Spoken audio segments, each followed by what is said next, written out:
छ, तर आवाज कसैले सुनेन। सतीले सरापेको देश आज आँसुमा डुबेको छ। कसैको घर बगेको छ, कसैको सपना फुटेको छ। कहिले बाढी कहिले पहिरो, कहिले भाग्यले नै लुट्छ। आमाको काख रित्तिँदा यो मन चुपचाप रुन्छ। हिजो जहाँ हाँसो थियो आज त्यहाँ सन्नाटा छन्। माटो मुनि सपना छन्, आँखामा अझै आशा छ।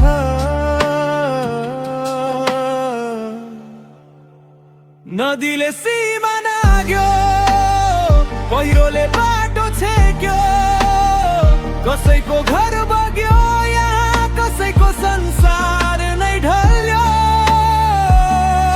हे भगवान अब रोकिदू यो आँसुको धार, रोकिदेऊ मेरो नेपाल फेरि हाँसोस्, अँध्यारो हटाइदेऊ।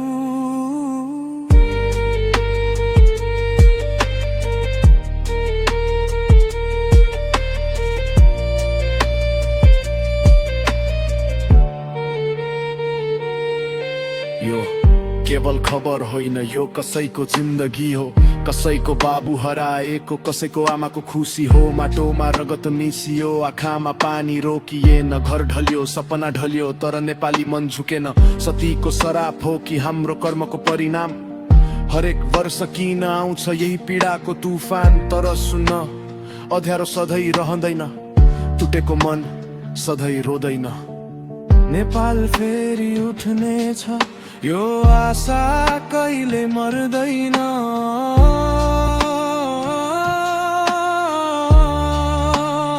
फेरि हाँसो फर्कियोस्, फेरि घरमा दिपालोस्। आमाको आँखाको आँसु अब खुसीमा बदलियो। शान्त होस् यो धरती, फैलियोस् उज्यालो संसार। मेरो नेपाल फेरि हाँसोस्, यही हो मेरो पुकार। नेपाल रोएको छ, तर नेपाल हारेको छैन। एक दिन यो देश फेरि मुस्कुराउनेछ।